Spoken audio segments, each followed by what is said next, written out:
Chini bukhaw tamo tong Saideman, Jolima, Naislema, Naiman Yangma, Khamrema, Budharna Musuma, Bunino Sakni Klainana Musuma, Akoro, Abotirakno, Hibia Sak, Jessukano Suridi, Sandi, Kapui Hopung, Sapung, Sandi, Mangla.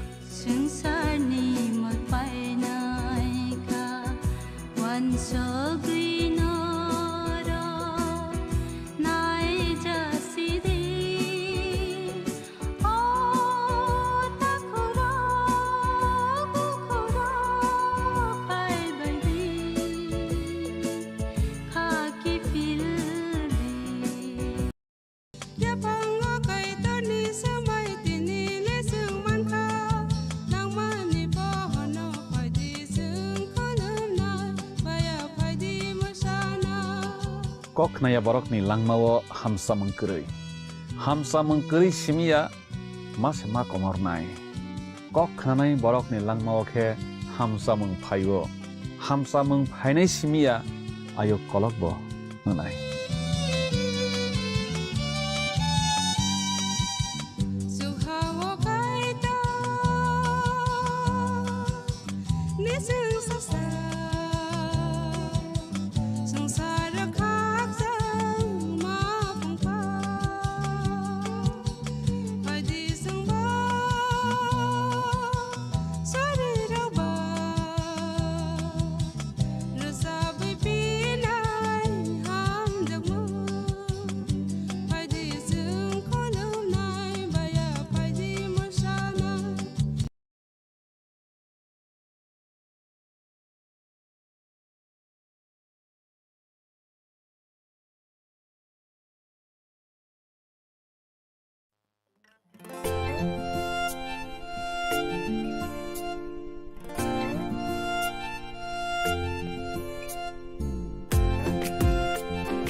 Kiri di, phung sari horo se fru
Yakşıya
Chini bekhaw tamo tong Saideman, Jolima, Naislema, Naiman Yangma, Khamrema, Bukharna Musuma, Bunina Sakni Klainana Musuma, Akoro, Abotirakno, Kibia Sak, Jessukana Suridi, Sandi, Kapui Hopung, Sapung, Sandi, Mangla.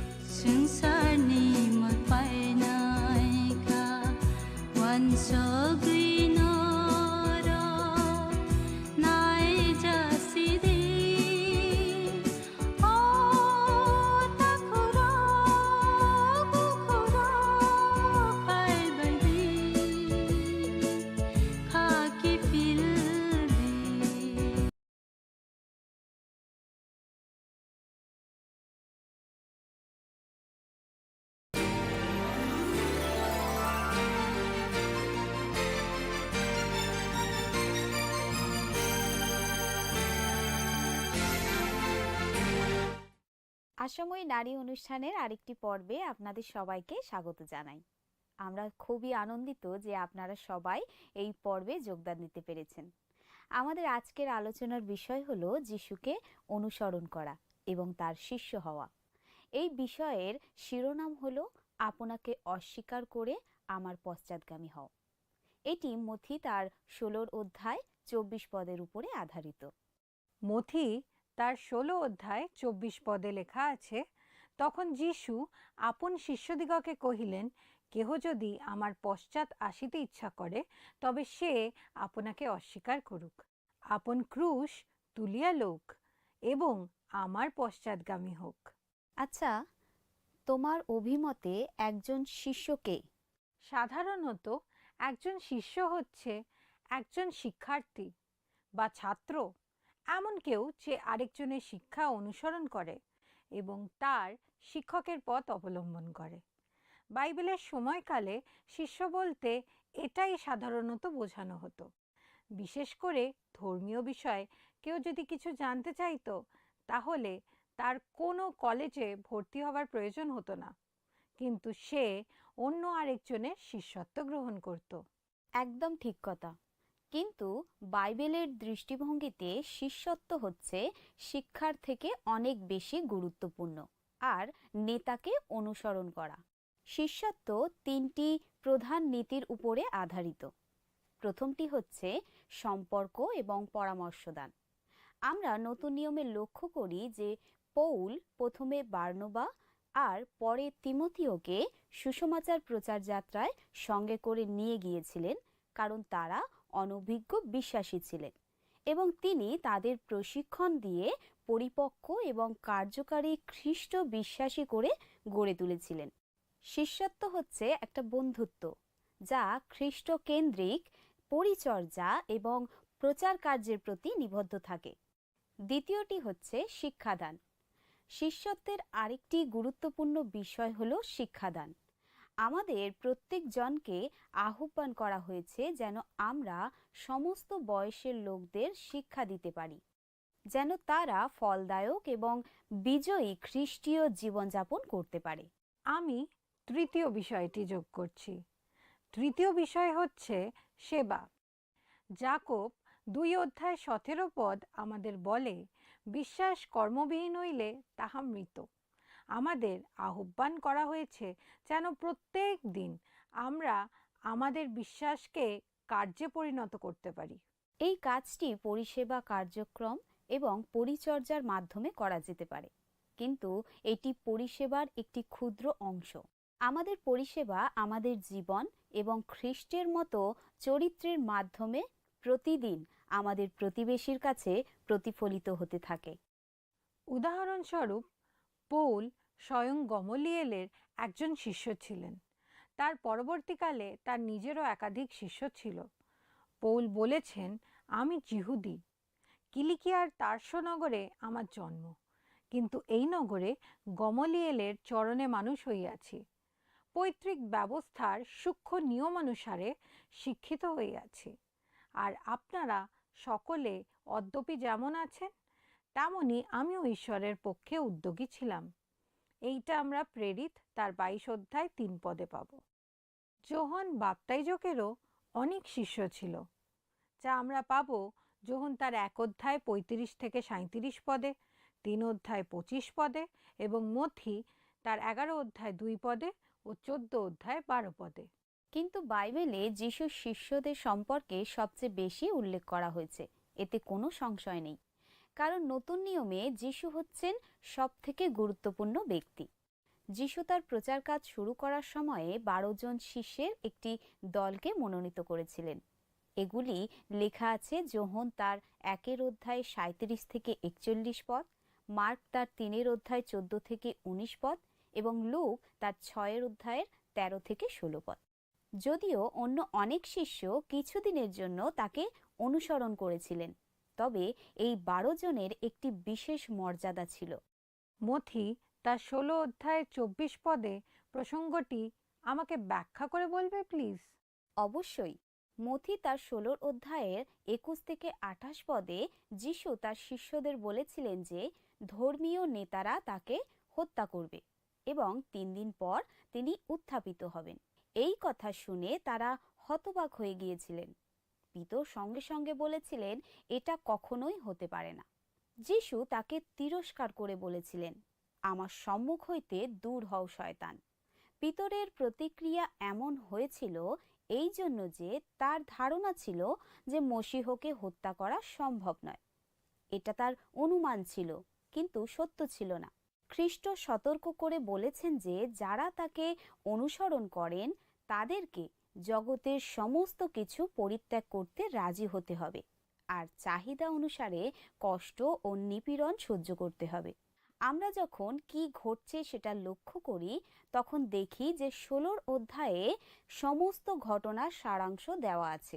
একদল ফরিসি এবং সদ্দুকী যিশুর কাছে একটি অলৌকিক চিহ্নের দাবি জানিয়েছিলেন। তিনি ইতিমধ্যে অনেক আশ্চর্য কাজ করেছিলেন, আর তাই তাদের দাবি মানতে রাজি হননি। তারপর তিনি শিষ্যদের সতর্ক করেছিলেন যে তারা যেন ধর্মীয় নেতাদের শিক্ষা সম্বন্ধে সচেতন হতে পারে। এরপর তিনি শিষ্যদের কাছে জানতে চেয়েছিলেন যে তিনি কে, এই বিষয়ে লোকেরা এবং তারা নিজেরা কি বলেন। পিতর বলেছিলেন যে যিশুই খ্রিস্ট, আর তার এই কথার জন্য তিনি প্রশংসিতও হয়েছিলেন। যিশু তখন থেকে তাদের কাছে প্রকাশ করতে শুরু করে যে তিনি দুঃখ ভোগ করবেন, হত হবেন এবং 3য় দিবসে উত্থাপিত হবেন। যিশুকে পিতরের ভৎসনার ফলাফল হলো যে তিনি তার কাছে সাংঘাতিকভাবে তিরস্কৃত হলেন। তারপর যিশু বললেন যে যারা তাকে অনুসরণ করবেন তারা নিজেদেরকে অস্বীকার করে তাদেরকে ক্রুশ তুলে নিতে হবে। সে আপনাকে অস্বীকার করুক, আপন ক্রুশ তুলিয়া লউক এবং আমার পশ্চাৎগামী হোক। এই কথাটার অর্থ কি? আপনাকে অস্বীকার করার মধ্যে পড়ে পাপময় সত্তা, অধার্মিকতা এবং জাগতিক লালসা, তাদের পূর্বকার পাপময় জীবন। এর অর্থ হলো আত্মধার্মিকতাকে অস্বীকার করা আর আত্মধার্মিকতার সঙ্গে যুক্ত সমস্ত কাজকে পরিত্যাগ করা। তাকে এই জগতের আনন্দ, লাভ ও এই জগতের জাঁকজমককে অগ্রাহ্য করতে হবে এবং সে তার প্রভুর জন্য তিরস্কার, নিপীড়ন ও মৃত্যু ছাড়া আর কিছুর বিষয়ে চিন্তা করবে না। আনন্দের সাথে ক্রুশ তুলে নেবে, ধৈর্য সহকারে সমস্ত দুঃখ কষ্ট সহ্য করবে। তার জন্য এটা লজ্জাজনক আর কষ্টকর হতে পারে, কিন্তু যিশুর শিষ্য হিসাবে তাকে মনোনীত করা হয়েছে। এইভাবে প্রভুর একজন শিষ্যকে অনুগ্রহ, নম্রতা, ধৈর্য এবং আত্মত্যাগের অনুশীলন করে তাকে অনুসরণ করতে হবে। আমাদের মনে রাখতে হবে যে প্রতিটি বিশ্বাসীর লক্ষ্য হল খ্রিস্টের মতন হওয়া। আর আমরা যখন রোমিও 8 অধ্যায় 28 পদ পাঠ করি তখন জানি যে এটাই ঈশ্বরের মনের মধ্যে আছে। আর আমরা জানি যাহারা ঈশ্বরকে প্রেম করে, যাহারা তাহার সংকল্প অনুসারে আহুত, তাহাদের পক্ষে সকলেই মঙ্গলার্থে একসঙ্গে কার্য করিতেছে। শিষ্যত্বের সমস্ত প্রচেষ্টায় আমাদের এই লক্ষ্য স্মরণে রাখতে হবে। প্রেরিত পৌল তার পরিচর্যায় শিষ্যত্বের এই দেখা ও বলা পদ্ধতির উপরে জোর দিয়েছেন। তিনি একজন শিষ্য হিসাবে অন্যদের বৃদ্ধির সাহায্য করার দায়িত্বকে তার বৃদ্ধির সহজাত বিষয় বলে দেখেছিলেন। আর সেই জন্য তিনি অন্য বিশ্বাসীদের আহ্বান করেছেন যেন তিনি যেমন খ্রিস্টকে অনুসরণ করছেন তারাও যেন তাকে অনুসরণ করে। একজন শিষ্যের চারিত্রিক বৈশিষ্ট্য কেমন হবে? অনেকগুলি বিষয় আছে, বাইবেলের উদ্ধৃতি সহকারে সেগুলি লক্ষ্য করা যাক। যিশুর সময়ে একজন শিষ্য আর প্রধান শিক্ষকের মধ্যে গভীর প্রতিশ্রুতি ও আনুগত্যের সম্পর্ক ছিল। লক্ষ্য এটাই ছিল যাতে সেই শিষ্য একদিন গুরু হয়ে উঠতে পারে। শিষ্যত্বের মধ্যে শৃঙ্খলাবদ্ধতা থাকে। শিষ্য তার অজ্ঞানতা, কুসংস্কার এবং পাপ নিয়ে উপস্থিত হয় পরিত্রাতার কাছ থেকে শিক্ষা, সত্য এবং ক্ষমার অন্বেষণ করতে। শৃঙ্খলাবদ্ধতা বিনা শিষ্য হওয়া যায় না। এই কথা বলার পর একজন শিষ্যের কয়েকটি বৈশিষ্ট্য লক্ষ্য করি। প্রথমটি হলো শিষ্যরা তাদের গুরুকে অনুসরণ করে। প্রায় ৩ বছর ধরে যিশুর যাত্রাকালে তার শিষ্যরা তাকে অনুসরণ করেছিলেন। তারা তার সঙ্গে বাস করেছিলেন, যা লেখা আছে যোহন তার ২ অধ্যায়ের ১২ পদে। তারা সবাই একটি পরিবারের সদস্যের মতো একটি বিবাহ অনুষ্ঠানে নিমন্ত্রিত হয়েছিলেন। বস্তুত যিশু তাদেরকে তেমনই মনে করতেন, যা লেখা আছে যোহন তার ২ অধ্যায় ২ পদ এবং মথি তার ১২ অধ্যায়ের ৪৯ পদে। তারা একসঙ্গে ধর্মীয় অনুষ্ঠানগুলিও পালন করতেন, যেমন লেখা আছে মার্ক তার ১৪ অধ্যায়ের ১৪ পদে। এই শিষ্যরা যিশুর প্রতি বিশ্বস্ত ছিলেন, যদিও তাদের পূর্বেকার প্রত্যাশার মতো যিশুর কোনো রাজনৈতিক সাফল্য ছিল না। তখন থোমা, যাহাকে দিদুম যমজ বলে, তিনি সহ শিষ্যদিগকে কহিলেন, চলো আমরাও যাই, যেন ইহার সঙ্গে মরি, যা লেখা আছে যোহন তার ১১ অধ্যায়ের ১৬ পদে। যিশুকে বন্দী করে নিয়ে যাওয়ার পর তার শিষ্যরা ভয়ে পালিয়ে গিয়েছিলেন, কিন্তু সেই অন্ধকার মুহূর্তেও তারা কি ঘটনা ঘটতে চলেছে সেটা দেখবার জন্য তাকে অনুসরণ করেছিলেন, যা লেখা আছে যোহন তার ১৮ অধ্যায়ের ১৫ পদে। আর তার মৃত্যুর পর তারা একসঙ্গে শোক করেছিলেন। এই ঘনিষ্ঠ সম্পর্কের দরুন শিষ্যরা যিশুর বাক্যের আর সমস্ত আশ্চর্য ক্রিয়ার এবং তার পুনরুত্থানের পরবর্তী ঘটনার অসাধারণ প্রত্যক্ষদর্শী হতে পেরেছিলেন। উদাহরণস্বরূপ লুক তার ১৯ অধ্যায় ৩৭ পদ, যোহন তার ২১ অধ্যায়ের ২৪ পদ এবং প্রথম করিন্থীয় তার ১৫ অধ্যায়ের ৫ থেকে ৮ পদ। আচ্ছা, যিশু ১২ জন শিষ্যকে কেন মনোনীত করেছিলেন? মার্ক তার ৩ অধ্যায় ১৩-১৪ পদে আমাদের বলা হয়েছে, পরে তিনি পর্বতে উঠিয়া আপনি যাহাদিগকে ইচ্ছা করিলেন নিকটে ডাকিলেন, তাহাতে তাহারা তাহার কাছে আসিলেন। আর তিনি ১২ জনকে নিযুক্ত করিলেন, যেন তাহারা তাহার সঙ্গে সঙ্গে থাকেন, ও যেন তিনি তাহাদিগকে প্রচার করিবার জন্য প্রেরণ করেন। প্রথম শতাব্দী রোম শাসিত জগতে যে বিভিন্ন ধর্মীয়, দার্শনিক এবং রাজনৈতিক নেতারা ছিলেন, তাদের প্রত্যেকেরই অনুসরণকারী একটি প্রতিশ্রুতিবদ্ধ দল ছিল। যিহুদি ধর্মে সমর্পিত শিক্ষার্থীরা একজন রব্বি বা গুরুকে অনুসরণ করত। বহু মানুষ যারা নাসরতীয় যিশুকে অনুসরণ করতেন, তাদের মধ্যে থেকে তিনি ১২ জন বিশিষ্ট ব্যক্তির সাথে একটি বিশেষ শিক্ষক শিক্ষার্থীর সম্পর্ক গড়ে তুলেছিলেন। যদিও যিহুদিরা শিক্ষক বা রব্বি বিষয়ে অভ্যস্ত ছিলেন, যারা যিহুদি বিশ্বাসের জটিলতা সম্পর্কে উজ্জ্বলতম ছাত্রদের শিক্ষিত করে তুলতেন, কিন্তু যিশু তার প্রচার কার্যে একদল ছাত্র বা শিষ্যদের একত্রিত করার জন্য যে পদ্ধতি ব্যবহার করেছিলেন তা তারা কোনোদিন দেখেনি। তখনকার নিয়ম অনুযায়ী একজনকে কোনো রব্বির কাছে গিয়ে তাকে শিক্ষা দেওয়ার জন্য অনুরোধ করতে হতো, কিন্তু যিশু এর বিপরীত কাজ করেছিলেন। তিনি যাদের চাইতেন তাদেরকে বেছে নিয়ে তাকে অনুসরণ করতে বলতেন। আর তার দল খুবই বৈচিত্র্যপূর্ণ ছিল। তারা কেউই যিহুদি ধর্মীয় প্রতিষ্ঠার অন্তর্গত ছিলেন না। বরং তার নির্বাচিত 12 জন ভিন্ন ভিন্ন পেশা এবং জীবনধারা থেকে এসেছিলেন। পিতর আর তার ভাই আন্দ্রিয় মৎস্যধারী ছিলেন, আর যিশু যখন তাদের আহ্বান করেছিলেন তখন তারা সমুদ্রে মাছ ধরছিলেন। একইভাবে তিনি তাদের পিতার সাথে মাছ ধরার সময়ে যোহন ও জাকবের সাক্ষাৎ পেয়েছিলেন। রব্বি যিশুর আহ্বান শুনে 4 জনই তাদের মাছ ধরার জাল ফেলে দিয়ে তার শিষ্যত্ব গ্রহণ করেছিলেন। তখন থেকে তারা আর প্রথাগত মৎস্যধারী হয়ে থাকলেন না, বরং যিশুর কাছে প্রশিক্ষণ পেয়ে তারা মনুষ্যধারী হয়ে উঠলেন, যা লেখা আছে মথি 4 অধ্যায় 18 থেকে 22 পদ। সব থেকে আশ্চর্যের বিষয় হলো আমরা সুসমাচার থেকে জানতে পারি যে যিশু যখন তাদের আহ্বান করেছিলেন তখন তারা যা যা করেছিলেন সেই সমস্ত পরিত্যাগ করে তাকে অনুসরণ করেছিলেন। এটা কোনো অপ্রত্যাশিত ঘটনা নয় যে তিনি 12 জনকে বেছে নিয়েছিলেন।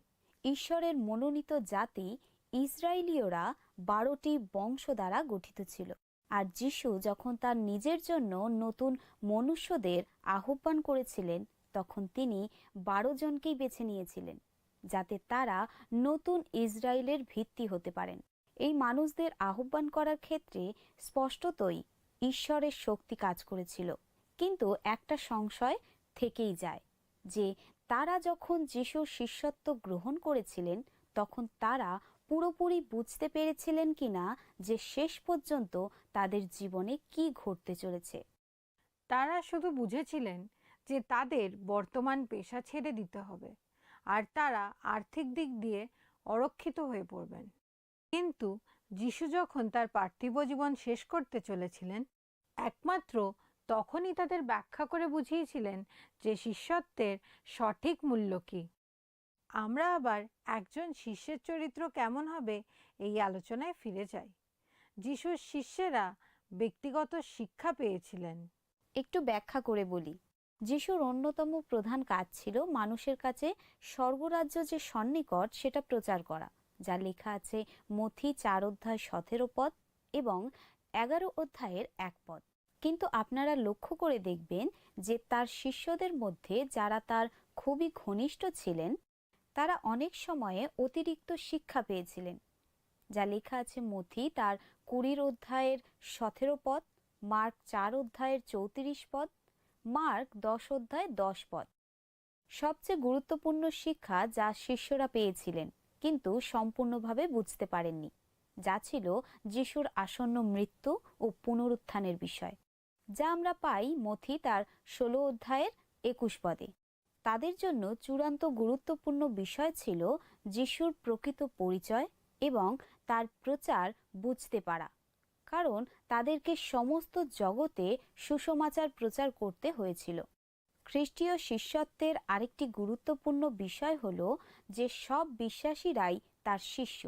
যিশুর মৃত্যু আর পুনরুত্থানের পরেও 12 জন শিষ্যরা বিশেষ পদাধিকারী ছিলেন। তারা যিশুর পরিচর্যা কার্যের প্রত্যক্ষদর্শী ছিলেন এবং তাদের প্রেরিত বলে সম্বোধিত করা হতো। যারা পরবর্তীকালে বিশ্বাসী হয়েছিলেন তারা সেই বিশেষ পদাধিকারী ছিলেন না, কিন্তু তাদেরকেও শিষ্য বলা হতো, যা লেখা আছে প্রেরিত 6 অধ্যায় 7 পদে। আমরা দেখি যে শিষ্যদের খ্রিস্টানও বলা হতো। এটি বর্তমান সময় একটি অতি সাধারণ পরিভাষায় পরিণত হয়েছে, কিন্তু বস্তুত প্রতিটি সত্যিকারের খ্রিস্টান হচ্ছেন যীশু খ্রিস্টের শিষ্য। আধুনিক শিষ্যদের চরিত্র কেমন হওয়া উচিত সেটা একবার লক্ষ্য করি। যিশুর পার্থিব জীবনে তার শিষ্যদের মতো আমাদের যিশুকে অনুসরণ করতে হবে, তার শিক্ষা গ্রহণ করতে হবে আর তার মতো হতে হবে। তোমরা যদি আমার বাক্যে স্থির থাকো তাহা হইলে সত্যই তোমরা আমার শিষ্য। শিষ্যদের আরেকটি চারিত্রিক বৈশিষ্ট্য হলো তাদের পরস্পরের প্রতি প্রেম, যা আমরা পাই যোহন তার 13 অধ্যায় 35 পদে, আর তাদের প্রচুর ফলে ফলবান হওয়া, যা আমরা পাবো যোহন তার 15 অধ্যায় 8 পদে। এই চরিত্র যিশুর উদাহরণকে প্রতিফলিত করে। যিশুকে যারা অনুসরণ করেন তারা স্বরূপান্তরিত হন, যা আমরা পাই রোমিও তার 12 অধ্যায় 2 পদে। আচ্ছা, একজন শিষ্য হতে হলে মূল্য দিতে হয়, তাই নয় কি? একদম ঠিক বলেছ। এটি শিষ্যত্বের একটা গুরুত্বপূর্ণ বিষয়। শিষ্য হয়ে কেউ জন্মায় না, তাদের তৈরি করা হয়। শিষ্যর অর্থ যদি যিশুর অনুসারী হওয়া হয়, তাহলে এটা পরিষ্কার যে তার জন্য তাকে মূল্য দিতে হবে। আমরা যদি যিশুকে প্রথম স্থান দিই, তাহলে অন্যান্য বিষয়গুলোকে আর প্রথম স্থান দেওয়া যাবে না। আমাদের পরিবার, এমনকি আমাদের নিজেদের জীবন প্রভু যিশুর থেকে অনেক কম গুরুত্বপূর্ণ হয়ে উঠবে। আমরা এটা লুক তার 14 অধ্যায় 26 ও 27 পদে পাবো এবং লুক তার 14 অধ্যায় 33 পদে পাবো। লুক তার 14 অধ্যায়ে আমরা দেখি যে যিশু ধীরে ধীরে ক্রুশের সন্নিকট হচ্ছিলেন। যে লোকেরা কোনো আশ্চর্য কাজ দেখতে চাইছিল অথবা তার কাছ থেকে বিনামূল্যে খাদ্য পেতে চাইছিল, তারা সবাই তার চারিপাশে ভিড় করেছিল। কিন্তু এই ভিড় ক্রমশ ছোট হয়ে আসতে আরম্ভ করল, কারণ তিনি শিষ্যত্বের মূল্য নির্ধারণ করতে শুরু করলেন। আর তার সেই বার্তা খুব একটা জনপ্রিয় ছিল না। লুক তার 14 অধ্যায় 25 থেকে 34 পদে শিষ্যত্বের মূল্যের বর্ণনা করা হয়েছে। যিশু শিষ্যত্বের বিষয়ে শিক্ষা দিতে 5টি স্পষ্ট দৃষ্টান্ত ব্যবহার করেছিলেন। আমরা সেগুলো এক এক করে শাস্ত্রের উদ্ধৃতি সহ লক্ষ্য করি। প্রথম দৃষ্টান্ত হল, একদা বিস্তর লোক তাহার সঙ্গে যাইতেছিলেন।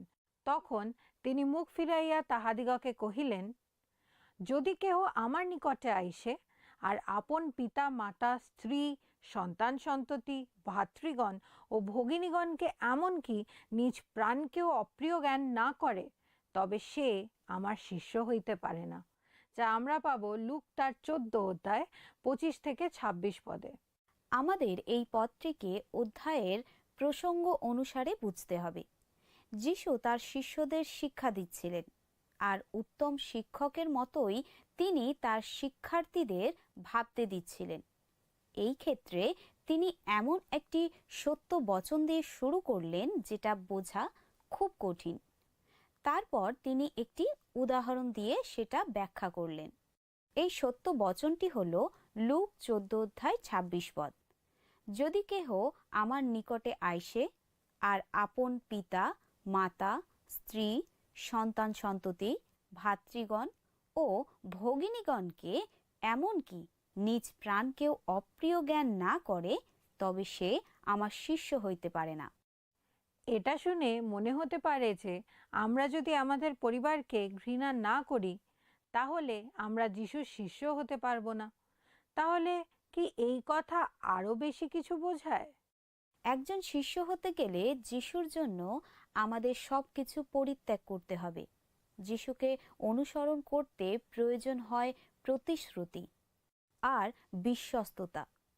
এমনকি আমাদের পরিবারের অন্য সদস্যরা যদি প্রভুর অনুসারী না হতে চায়, তাহলেও আমাদের কোনো সময় যদি পরিবারের প্রতি আনুগত্য এবং যিশুর প্রতি আনুগত্যের মধ্যে কোনো একটা বেছে নেওয়ার বেদনাদায়ক সিদ্ধান্ত গ্রহণ করতে হয়, তাহলে আমাদেরকে যিশুকেই বেছে নেওয়া উচিত। এমনকি যদি তার জন্য পরিবারের সদস্যরা আমাদের অস্বীকার করে, তবুও আমাদের খ্রিস্টের অনুসারী হতে হবে। এই দৃষ্টিভঙ্গিতে আমরা আমাদের পরিবারকে অপ্রিয় জ্ঞান করব।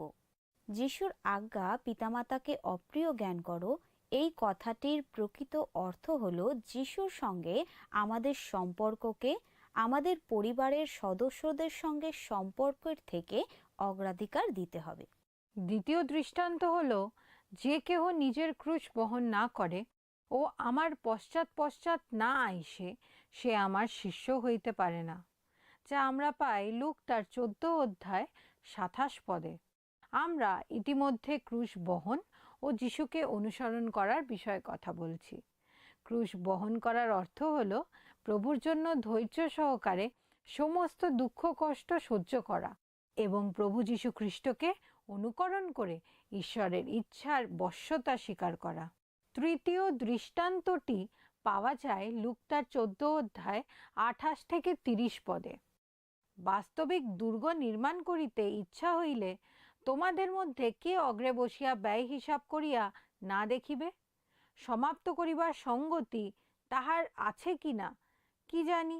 ভিত্তিমূল বসাইলে পর যদি সে সমাপ্ত করিতে না পারে, তবে যত লোক তাহা দেখিবে সকলে তাহাকে বিদ্রূপ করিতে আরম্ভ করিবে, বলিবে এ ব্যক্তি নির্মাণ করিতে আরম্ভ করিয়াছিল, কিন্তু সমাপ্ত করিতে পারিল না। অন্য কথায় খ্রিস্টকে অনুসরণ করার মূল্য বিবেচনা করা আমাদের আবশ্যক। আমাদের জীবনের সমস্ত কিছু খ্রিস্টের অধীনস্থ হতে হবে। খ্রিস্টে আমাদের বিশ্বাস এবং প্রেমের জন্য আমাদের যে কষ্ট ও তাড়না হয়, তার সবসময় একটা উদ্দেশ্য থাকে। ঈশ্বর যা করেন মঙ্গলের জন্য করেন। চতুর্থ দৃষ্টান্ত এইবার এটি হচ্ছে যুদ্ধে যাওয়ার আগে একজন রাজার আর তার সেনাবাহিনীর গণনা করার প্রয়োজনীয়তা সম্পর্কে। অথবা কোন রাজা অন্য রাজার সহিত যুদ্ধে সমাঘাত করিতে যাইবার সময় অগ্রে বসিয়া বিবেচনা করিবেন না, যিনি ২০ সহস্র সৈন্য লইয়া আমার বিরুদ্ধে আসিতেছেন, আমি ১০ সহস্র লইয়া কি তাহার সম্মুখবর্তী হইতে পারি? যদি না পারেন, তবে শত্রু দূরে থাকিতে তিনি দূত প্রেরণ করিয়া সন্ধির নিয়ম জিজ্ঞাসা করিবেন। আমরা এটি পাব লুক তার 14 অধ্যায় 31 থেকে 32 পদে। পঞ্চম দৃষ্টান্ত হচ্ছে যিশু এবার শিষ্যত্বের মূল্য বোঝাতে লবণের উদাহরণ দিয়েছেন। লবণ তো উত্তম, কিন্তু সেই লবণেরও যদি স্বাদ গিয়া থাকে, তাহা না ভূমির না সার ঢিবির উপযোগী, লোকে তাহা বাহিরে ফেলিয়া দেয়। যাহার শুনিতে কান থাকে সে শুনুক। আমরা এটা পাবো লুক তার 14 অধ্যায় 34 ও 35 পদে। আমরা প্রতিদিন আমাদের খাবারে লবণ ব্যবহার করি, সেটাকে লবণাক্ত করার জন্য। কিন্তু লবণে যদি স্বাদ না থাকে, তাহলে খাবারে শুধু সাদা পাউডার ছড়াবার কোনো কারণ থাকে না। আমরা জানি যে যিশু ঈশ্বর এবং তার লোকদের সম্পর্কে সত্য কথা বলার জন্য দৈনন্দিন বিষয়গুলি ব্যবহার করতে পছন্দ করতেন। তিনি শিষ্যদের বিষয়ে বর্ণনা করে বলেছেন যে তারা পৃথিবীর লবণ, যা আমরা পাই মথি তার 5 অধ্যায়ের 13 পদে। এমনকি এখনো এই উক্তিটি উত্তম, সৎ, নম্র মানুষদের বুঝতে ব্যবহার করা হয়। যিশুর শিষ্য হওয়া হচ্ছে আমাদের জন্য সব থেকে ভালো কাজ। আমাদের পার্থিব জীবনে যিশুর সঙ্গে ঘনিষ্ঠ সম্পর্ক আমাদের অত্যন্ত আশীর্বাদের বিষয়, কিন্তু এটা আমাদের অনন্ত জীবনেও নিয়ে যায়।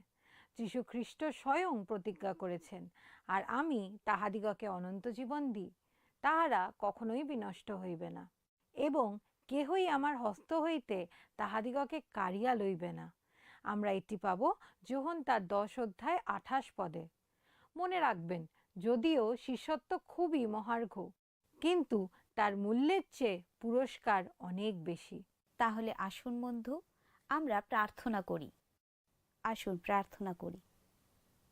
পবিত্র মঙ্গলময় প্রভু, তোমাকে ধন্যবাদ জানাই। তুমি সুন্দর সুযোগ এবং সুন্দর বিষয় দিলে প্রভু, আমরা আলোচনা করলাম। সেই মতো তুমি আমাদেরকে আশীর্বাদ করো, যেন আমরা তোমাকে অনুসরণ করতে পারি। আমাদের দর্শক বন্ধুদের এবং আমাদের প্রত্যেককে তুমি আশীর্বাদ করো। প্রার্থনা যিশু নামে চাই, আমেন। আজকের অনুষ্ঠান তাহলে এখানেই শেষ করছি। প্রিয় বন্ধু, ঈশ্বরের বাক্যে আশীর্বাদ পেলে আমাদের স্ক্রিনে দেওয়া মিসড কল নম্বরে একটি মিসড কল দিন, আর আমাদের সাথে কথা বলার জন্য স্ক্রিনে দেওয়া প্রার্থনার নম্বরেও ফোন করবেন। অপেক্ষায় রইলাম। ভালো থাকবেন। নমস্কার।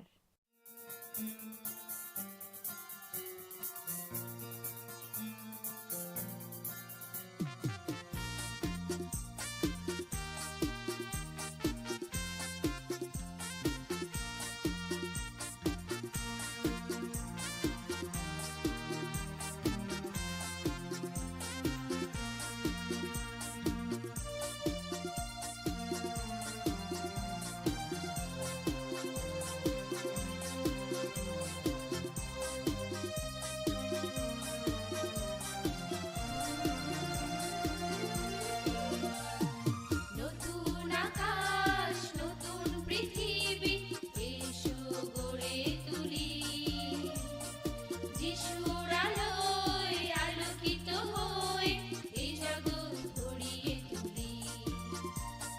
নতুন আকাশ নতুন পৃথিবী এসো গড়ে তুলি।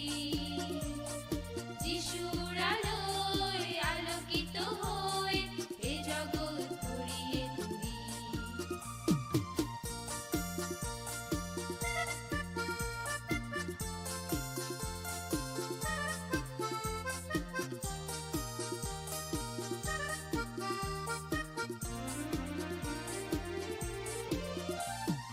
তোমরা দীপ্তি জগতে। গত সপ্তাহের আমাদের বিজয়ী দর্শক বন্ধু হলেন রীতা সরকার, উত্তর 24 পরগনা থেকে।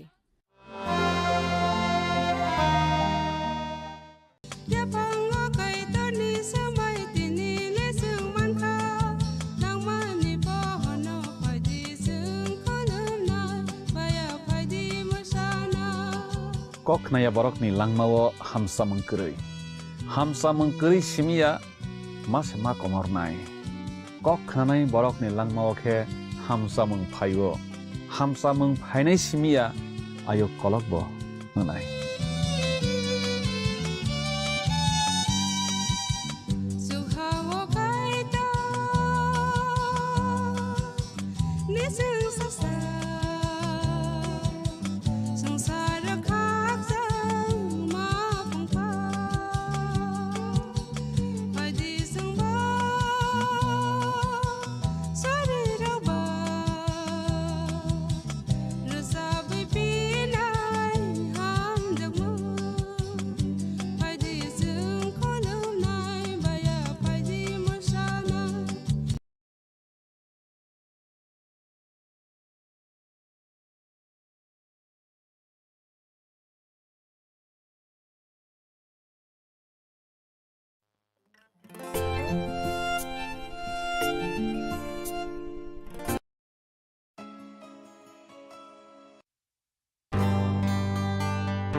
boseani mekanai kopo ang subraino kulung tona boseano susok ni piyoga ang subraino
subraino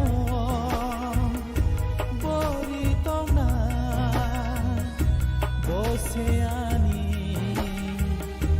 mekanai kopo ang subraino kulung tona boseano susok ni piyoga ang subraino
subraino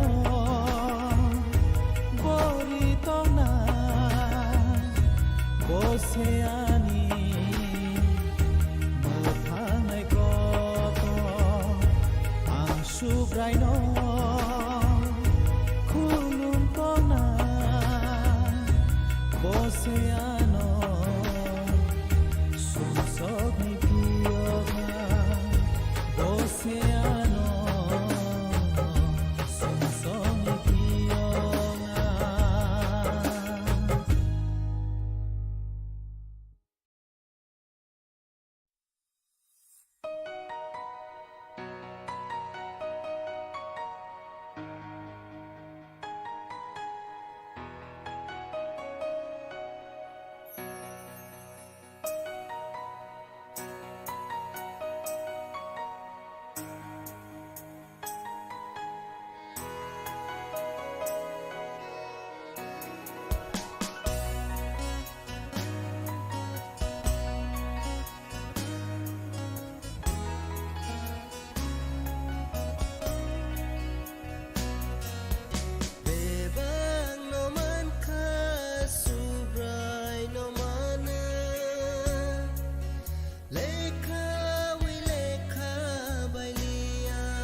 sakawo kupulong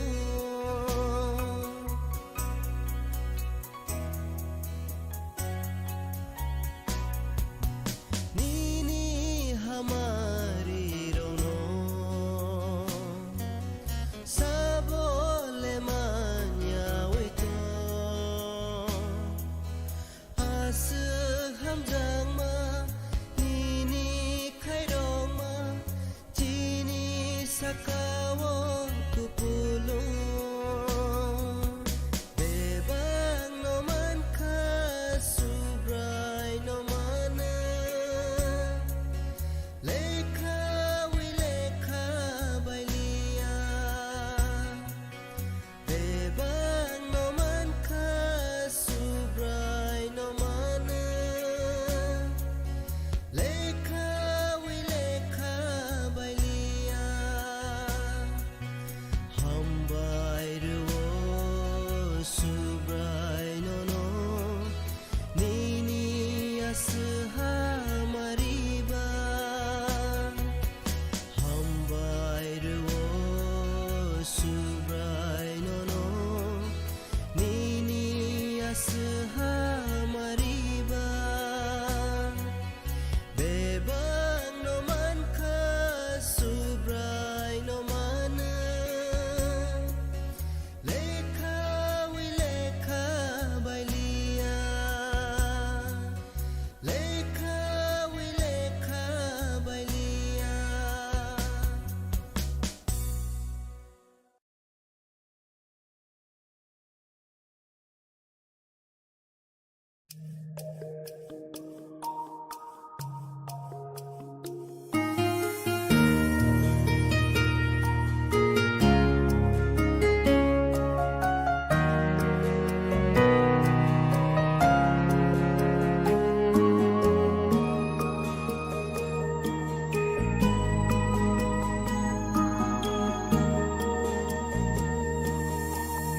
Phai bay đi,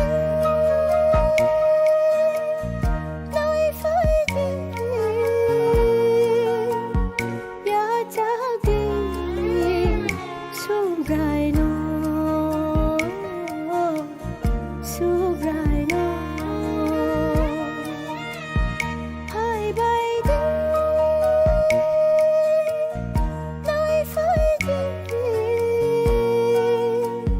Ya jadi subray no, subray no.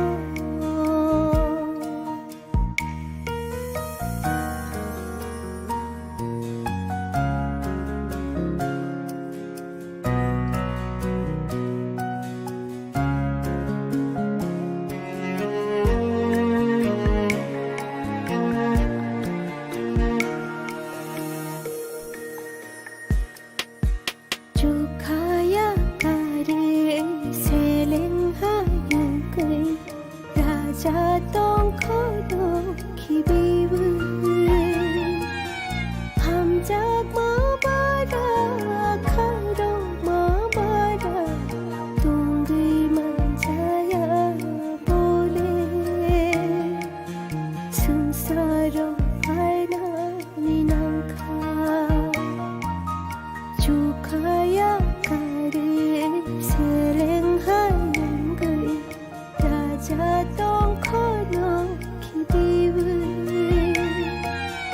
Hamjak ma bara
to buga Subrai Jisu no yohorka Jisu suno Mathangai tisa na bagai bole asai ka buga sini Kai tor bugra Subrai Jisu no rohorka Jisu suno Mathangai tisa na bagai bole asai ka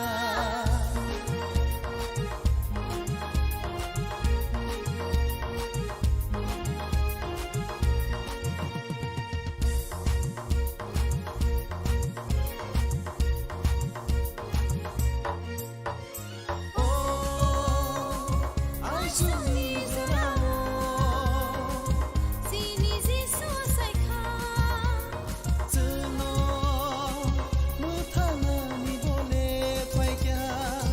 Sini beba nang marong no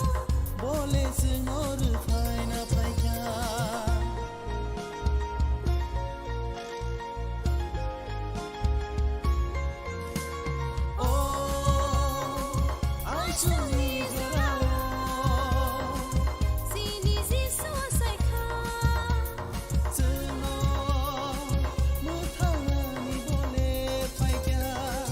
Sini beba nang marong no bole senor fai na fai ka La la la la la la la la la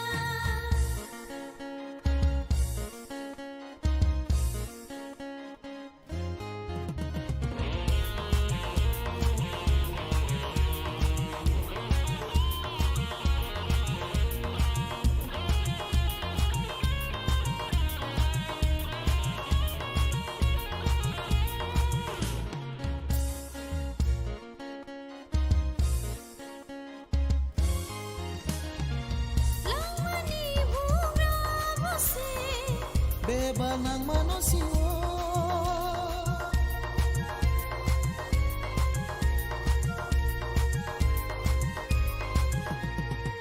Sini tong thai rong no Boleh beba lorna Wana ya Sungete Kiriya ke bono sunge Tongko lai nai sung kiri Musalai nai sunge Jisu se sini langmani bula Bose sini buga Keplai ni keplai bose Sengsara lobza mantong ke Bugra sini Kai tor bugra Subra Jisu no rohorka Jisu suno Mathangai tisa na bagai bole acai ka Bugra sini Kai to buga Sobre Jisu no yohorka Jisu suno Mathangai tisa na bagai bole asai ka Jisu suno Mathangai tisa na bagai bole acai